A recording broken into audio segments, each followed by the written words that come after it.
নমস্কাৰ বন্ধু বান্ধৱীসকল, আজি আপোনালোকৰ কাৰণে বন বিভাগৰ ফালৰ পৰা প্ৰকাশিত এটা বিশেষ বিজ্ঞাপন লৈ আপোনালোকৰ ওচৰলৈ আহিছোঁ। আপোনালোকে নিশ্চয় থাম্বনেইলত দেখা পাইছে ড্ৰাইভাৰ আৰু কনিষ্টবল ভেকেঞ্চিৰ কাৰণে বিজ্ঞাপন আহিছে। ইয়াতে মুঠ আপোনালোকে পদ দেখিছে 127টা ড্ৰাইভাৰ ভেকেঞ্চি আছে আৰু কনিষ্টবলৰো ঠিক তেনেধৰণে ভেকেঞ্চি আছে। ইয়াৰ কাৰণে শিক্ষা আপোনালোকৰ SSLC আৰু LMV লাগিব। গতিকে ইয়াৰ সবিশেষ জানিবৰ কাৰণে আপোনালোকে ভিডিঅ'টো শেষলৈকে চাব বুলি মই আশা ৰাখিলোঁ। আৰু যদি আপোনালোক মোৰ চেনেলত প্ৰথমবাৰলৈ আহিছে তেন্তে চেনেলটো ছাবস্ক্ৰাইব কৰি কাষতে থকা অল নটিফিকেশ্যনটো অন কৰি দিব, যাতে এনেধৰণৰ বিজ্ঞাপনবিলাক আপোনালোকে সৰ্বপ্ৰথমে লাভ কৰিব পাৰে। আহক আমি আজিৰ ভিডিঅ'টো আৰম্ভ কৰোঁ।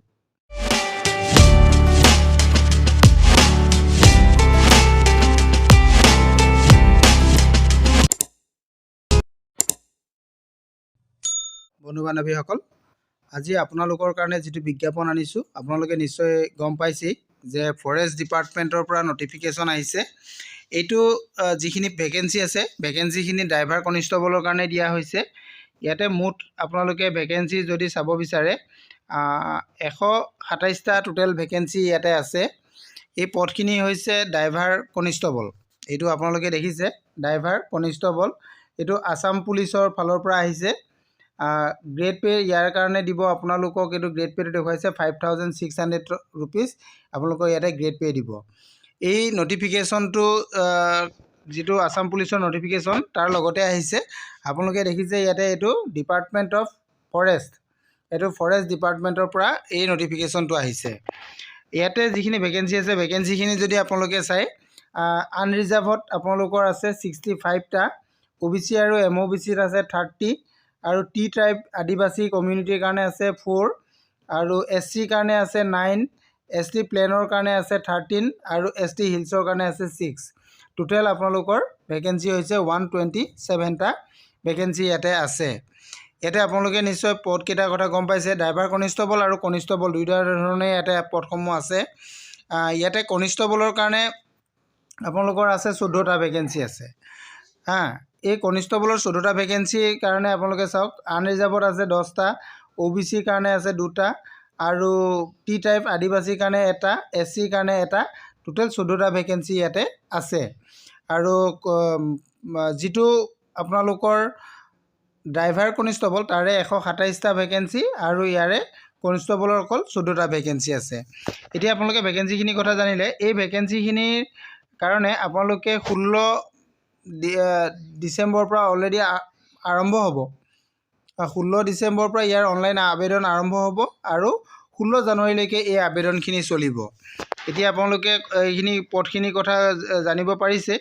এতিয়া ইয়াতে বিভিন্ন কেটেগৰীত পদসমূহ বেলেগ বেলেগ ধৰণে আছে, আপোনালোকে চাই ল'ব পাৰিব। বিজ্ঞাপনটো আপোনালোকে আসাম পুলিচৰ অফিচিয়েল ৱেবছাইটত গৈ ডাউনলোড কৰি ল'ব পাৰিব। মই আপোনালোকক ইয়াৰ লিংকটো মোৰ ভিডিঅ' ডেছক্ৰিপশ্যনত দি দিম, আপোনালোকে তাৰ পৰা গৈও ডাউনলোড কৰি ল'ব পাৰিব। এতিয়া গোটেইখিনি কথা গম পালে। ইয়াতে আপোনালোকক এতিয়া মেইন এডুকেশ্যনেল কোৱালিফিকেশ্যনটোৰ কথা মই জনাব বিচাৰিছোঁ আৰু ইয়াৰ ইলিজিবিলিটি ক্ৰাইটেৰিয়াৰ বিষয়ে জনাব বিচাৰিছোঁ। ইয়াতে আপোনালোকে আবেদন কৰিবলৈ হ'লে ইলিজিবিলিটি হ'বলৈ হ'লে আপোনালোকে আসাম ৰেচিডেণ্ট হ'ব লাগিব। প্ৰথম কথা আপোনালোকে আসাম ৰেচিডেণ্ট হ'ব লাগিব। আৰু ইয়াত আপোনালোকৰ বয়সৰ কথাও আহি পৰিব। বয়সটো আপোনালোকৰ কিমান কি হ'ব লাগিব আৰু কাষ্ট চাৰ্টিফিকেট আপোনালোকে লগত প্ৰডিউচ কৰিব লাগিব। এমপ্লয়মেণ্ট এক্সচেঞ্জ ৰেজিষ্ট্ৰেশ্যন চাৰ্টিফিকেট আপোনালোকে প্ৰডিউচ কৰিব লাগিব আৰু আছামিজ লেংগুৱেজ আপোনালোকে ভাল ধৰণে ক'ব আৰু লিখিব পৰা হ'ব লাগিব। বয়সটো আপোনালোকৰ ইয়াতে কিমান হ'ব লাগিব এইটো কথা উল্লেখ আছে। 18ৰ পৰা 25 বছৰ ভিতৰত হ'ব লাগিব। 1/1/2026লৈকে আপোনালোকৰ 18ৰ পৰা 25 বছৰ ভিতৰত হ'ব লাগিব। আৰু জন্মটো আপোনালোকৰ 1/1/2001ৰ পৰা 1/1/2008ৰ ভিতৰত জন্ম হ'ব লাগিব। আৰু ইয়াতে SC ST আৰু OBC সকলেও যিটো ৰিজাৰ্ভেশ্যন কেটেগৰীত পাব লাগে এইখিনি ৰিজাৰ্ভেশ্যন কেটেগৰী তেওঁলোকে পাই যাব। এক্স ছাৰ্ভিচমেন সকলেও তেওঁলোকে তেনেধৰণে ৰিজাৰ্ভেশ্যনত যিটো ৰিলেক্সেশ্যন এজ পাব লাগে সেইখিনি তেওঁলোকে লাভ কৰিব পাৰিব। মেইনলি এডুকেশ্যনেল কোৱালিফিকেশ্যনটো যদি চাই আপোনালোকে ইয়াতে SSLC ইকুইভেলেণ্ট বা SSLC আপোনালোকে পাছ কৰা হ'ব লাগিব। আৰু যিহেতু ড্ৰাইভাৰ পদ আছে গতিকে ইয়াতে আপোনালোকৰ LMV বা MMV বা HMV আপোনালোকৰ লাইচেঞ্চ থাকিব লাগিব, তেতিয়া আপুনি আবেদন কৰিব পাৰিব। এইখিনি কথা আছিলে। আৰু ইয়াৰ কাৰণে আপোনালোকৰ সিলেকশ্যন প্ৰচিডিউৰটো কেনেধৰণৰ হ'ব? সিলেকশ্যন প্ৰচিডিউৰ আপোনালোকৰ ফিজিকেল ষ্টেণ্ডাৰ্ড হ'ব। প্ৰথম ফিজিকেল ষ্টেণ্ডাৰ্ড হ'ব। ফিজিকেল ষ্টেণ্ডাৰ্ডৰ কাৰণে আপোনালোকৰ এইটো নিয়ম ইয়াতে বান্ধি দিয়া হৈছে। এইখিনি মেলৰ কাৰণে, এইখিনি ফিমেলৰ কাৰণে এইটো দিয়া হৈছে। আৰু বডি চেষ্টৰ কাৰণে আপোনালোকৰ এইখিনি দিয়া হৈছে নৰ্মেল আৰু এক্সপাণ্ডেডৰ কাৰণে। ইয়াতে মেন আৰু ওমেনৰ দুইটাৰ কাৰণে দিয়া উল্লেখ কৰা আছে। তাৰপিছত মেডিকেল ষ্টেণ্ডাৰ্ড হ'ব। তাৰপিছত আপোনালোকৰ এই পদখিনিৰ কাৰণে আপোনালোকে কেনেধৰণে আবেদন কৰিব? আবেদন কৰিবলৈ হ'লে আপোনালোকে অনলাইন আবেদন কৰিব লাগিব। ইয়াৰ কাৰণে আপোনালোকৰ কি কি ডকুমেণ্টছ আপোনালোকৰ প্ৰয়োজন হ'ব? ডকুমেণ্টছকেইটাৰ কথা আছে। ডকুমেণ্টছকেইটা চাওক, আপোনালোকে এমপ্লয়মেণ্ট এক্সচেঞ্জ ৰেজিষ্ট্ৰেশ্যন নাম্বাৰ আপোনালোকৰ লাগিব। আপোনালোকৰ হায়েষ্ট এডুকেশ্যনেল কোৱালিফিকেশ্যন আপোনালোকে প্ৰডিউচ কৰিব লাগিব। এইটো পাৰ্মানেণ্ট আপোনালোকৰ ডিষ্ট্ৰিক্ট, আপোনালোকৰ পেৰেণ্ট ডিষ্ট্ৰিক্ট যিটো হয় এই ডিষ্ট্ৰিক্টত আপোনালোকে কৰিব লাগিব। জেণ্ডাৰ দিব লাগিব, কাষ্ট চাৰ্টিফিকেট দিব লাগিব, date of birth certificate, Aadhaar card, আপোনালোকে এইখিনি বস্তু দিব লাগিব। লগতে ইমেইল ID, ফোন নাম্বাৰ, এইখিনি বস্তু লগত আপোনালোকে কৰিব লাগিব। গোটেইখিনি কথা আপোনালোকে জানিব পাৰিছে। ইয়াতে আপোনালোকে ডকুমেণ্টছবিলাক কেনেধৰণে আপলোড কৰিব লাগিব এইখিনি কথা আছে। আপোনাৰ যিটো পাছপৰ্ট চাইজ ফটোগ্ৰাফ দিব আৰু ছিগনেচাৰ দিব। এই ছিগনেচাৰকেইটা আপোনালোকে কেনেধৰণে দিব? ছিগনেচাৰটো আপোনালোকৰ ব্লেক অৰ ডাৰ্ক ব্লু চিয়াহীৰ সহায়ত আপোনালোকে চহী কৰি দিব লাগিব। আৰু ফটোটোৰ চাইজটো আপোনালোকৰ 100 KB ভিতৰত হ'ব লাগিব। আৰু ইয়াৰ ফৰ্মেটটো আপোনালোকৰ JPEG বা JPG বা PNG ফৰ্মেটত আপোনালোকে আপলোড কৰিব লাগিব।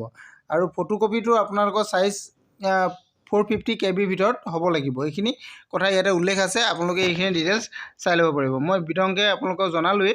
আৰু যদি কিবা জানিব বিচাৰে তেনেহ'লে আপোনালোকে মোৰ ভিডিঅ' শেষত ইয়াৰ লিংক পাব।